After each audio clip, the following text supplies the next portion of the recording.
క్రీస్తు ప్రభువునందు ప్రియ సహోదరి సహోదరులారా, పునీత అస్సిసిపుర ఫ్రాన్సిస్ గారు మరణించి 800 ఏళ్ళు పూర్తవుతున్న శుభతరుణంలో ఈ సంవత్సరాన్ని జగద్గురువులు పోపు లియో గారు పునీత అస్సిసిపుర ఫ్రాన్సిస్ వారి సంవత్సరముగా ప్రకటించిన విషయం మనందరికీ తెలిసిందే. ఈ సందర్భంగా ఈ వారం ఫ్రాన్సిస్ గారు పొందుకున్న పంచగాయాల గురించి ధ్యానించుదాం. క్రైస్తవ చరిత్రలో ఒక అద్భుతమైన మైలురాయి, దైవ ప్రేమకు సజీవ సాక్ష్యం పునీత అస్సిసిపుర ఫ్రాన్సిస్ గారి పంచగాయాలు. 1224 సంవత్సరంలో ఫ్రాన్సిస్ గారు తన శరీరముపై క్రీస్తు గాయాలను పొందుకున్నారు. 2024 సంవత్సరంలో 800 సంవత్సరాలు పూర్తి చేసుకున్న సందర్భంగా ప్రపంచవ్యాప్తంగా విశ్వశ్రీ సభ ఫ్రాన్సిస్ గారి పంచగాయాల స్మరణను ఘనంగా కొనియాడింది.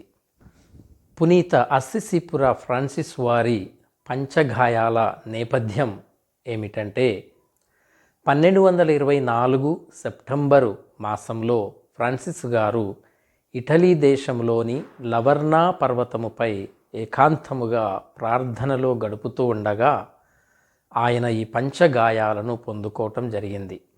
ఆగస్టు 15 నుండి సెప్టెంబర్ 29 వరకు ఫ్రాన్సిస్ గారు చేసే ఉపవాస ప్రార్థనలో భాగంగా సెప్టెంబర్ 14 శిలువ విజయోత్సవ పండుగ రోజున ఫ్రాన్సిస్ వారికి ఒక అద్భుత దర్శనం కలిగింది. 6 ప్రజ్వరిల్లే రెక్కలు కలిగిన ఒక సెరాఫీము దేవదూత ఆకాశము నుండి దిగిరావటాన్ని ఫ్రాన్సిస్ గారు చూశారు. ఆ రెక్కల మధ్యలో సిలువ వేయబడినటువంటి క్రీస్తు రూపము ఆయనకు కనిపించింది. ఆ దర్శనముతో ఫ్రాన్సిస్ గారి హృదయం అంతులేని ఆనందముతోనూ, క్రీస్తు శ్రమలను చూసి తీవ్రమైన దుఃఖముతోనూ నిండిపోయింది. ఆ తన్మయత్వంలో ఉండగానే క్రీస్తు శరీరముపై ఉన్న పంచగాయాలు ఫ్రాన్సిస్ గారి శరీరముపై అద్భుతముగా ముద్రించబడ్డాయి. ఇక జీవించున్నది నేను కాదు, క్రీస్తే నా యందు జీవించుచున్నారు అన్న వాక్యం ఫ్రాన్సిస్ వారి జీవితంలో అక్షర సత్యమైంది. పంచగాయాలు అంటే ఏమిటి? గ్రీకు భాషలో స్టిగ్మాతా అంటే ఒక వ్యక్తి శరీరముపై క్రీస్తు గాయాలను పోలి ఉండే గురుతులు అని అర్థం. పునీత పౌలు గారు, నా శరీరముపై నేను యేసు యొక్క ముద్రలను ధరించి ఉన్నాను అని గలతీ పత్రిక 6వ అధ్యాయము 17వ వచనంలో పేర్కొన్నారు. అయితే చరిత్రలో అధికారికముగా పంచగాయాలు పొందుకున్న వ్యక్తిగా రికార్డు చేయబడిన మొదటి వ్యక్తి ఫ్రాన్సిస్ గారే. అందుకే అస్సిసిపుర ఫ్రాన్సిస్ వారిని అపర క్రీస్తు లేదా రెండవ క్రీస్తు అని పిలుస్తారు. ప్రియ సహోదరి సహోదరులారా, ఫ్రాన్సిస్ వారి ఆధ్యాత్మిక జీవితము ఏమిటంటే, ఆయన జీవితము ఒక గొప్ప పరివర్తనకు నిదర్శనం. ఒక ధనిక వ్యాపారి కుమారునిగా విలాసవంతమైనటువంటి జీవితాన్ని జీవించిన ఆయన దేవుని పిలుపును అందుకొని సర్వస్వాన్ని త్యజించారు. శత్రువులను కూడా ప్రేమించే గుణము వారిది.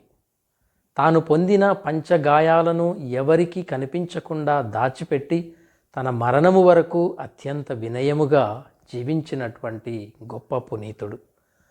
పక్షులను, జంతువులను సోదర సోదరీమణులు అని పిలిచిన ప్రకృతి ప్రేమికుడు పునీత అస్సిసిపుర ఫ్రాన్సిస్ గారు. ప్రియ సహోదరి సహోదరులారా, ఫ్రాన్సిస్ వారు పొందుకున్న ఈ పంచగాయాల ప్రాముఖ్యత ఏమిటంటే, ఆ పంచగాయాలు మనకు ఇచ్చే గొప్ప సందేశం ఏమిటంటే, ఫ్రాన్సిస్ గారు పొందిన పంచగాయాలు కేవలము భౌతికమైన గుర్తులు మాత్రమే కావు. అవి ఆధ్యాత్మిక స్వస్థతకు మార్గాలు. యేసు గాయాలు మన పాపపు గాయాలను నయము చేస్తాయి. క్రీస్తు శ్రమలో పాలు పంచుకోవటం వల్ల మనలో నూతన విశ్వాసము కలుగుతుంది. దివ్య సంస్కారాలు, క్రీస్తు ప్రక్క నుండి ప్రవహించిన రక్తము నీటి వలె మనకు జీవధారలుగా నిలుస్తాయి. క్రైస్తవ చరిత్రలో పంచగాయాలను పొందిన ప్రథమ వ్యక్తిగా పునీత అస్సిసిపుర ఫ్రాన్సిస్ గారు నిలిచారు. ఈ గాయాలు కేవలము శారీరక గుర్తులు కావు, అవి సంపూర్ణ సమర్పణకు గుర్తు. అంటే దైవ చిత్తానికి ఆయన తలొగ్గిన తీరుకు నిదర్శనం. అవి వినయానికి సాక్ష్యం. అంటే తాను పొందిన ఈ ఉన్నత ఆధ్యాత్మిక వరాన్ని తన మరణం వరకు అత్యంత రహస్యముగా ఉంచి వినయాన్ని చాటుకున్నారు.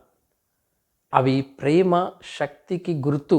అంటే సిలువలో కొట్టబడిన క్రీస్తు పట్ల ఆయనకున్న అమితాసక్తికి ఇది పరాకాష్ట అని చెప్పవచ్చు.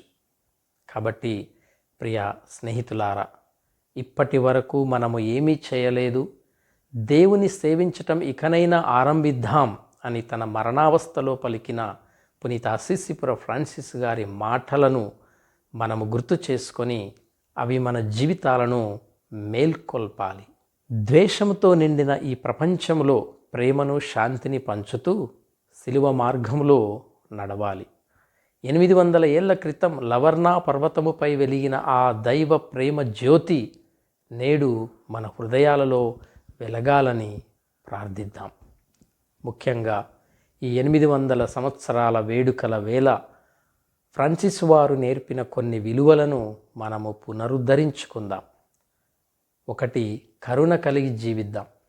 కుష్ఠరోగులను, అనాథలను ప్రేమించిన ఫ్రాన్సిస్ వారి వలె తోటి వారిలో క్రీస్తును చూద్దాం. అలాగే 2వదిగా ప్రకృతి ప్రేమ కలిగి జీవిద్దాం. సృష్టిలోని ప్రతి జీవిని సోదరి భావంతో గౌరవిద్దాం. 3వదిగా శాంతి దూతలుగా జీవిద్దాం. ద్వేషం ఉన్న చోట ప్రేమను, కలహాలు ఉన్న చోట సమాధానాన్ని నెలకొల్పుదాం. యేసు గాయాలు మనకు స్వస్థతను చేకూరుస్తాయి. ఫ్రాన్సిస్ వారు పొందిన పంచగాయాలు మనకు క్రీస్తు ప్రేమను గుర్తుకు చేస్తూ ఉంటాయి. పునీత అస్సిసిపుర ఫ్రాన్సిస్ వారి 8వ శతాబ్ది వర్ధంతి వేడుకల సందర్భంగా మన హృదయాలను కూడా దైవ ప్రేమతో ముద్రించుకుందాం. క్రీస్తు ప్రక్క నుండి ప్రవహించే ప్రేమ బలముతో క్షమాపణను, స్వస్థతను పంచుతూ మనము కూడా అపర క్రీస్తులుగా జీవిద్దాం.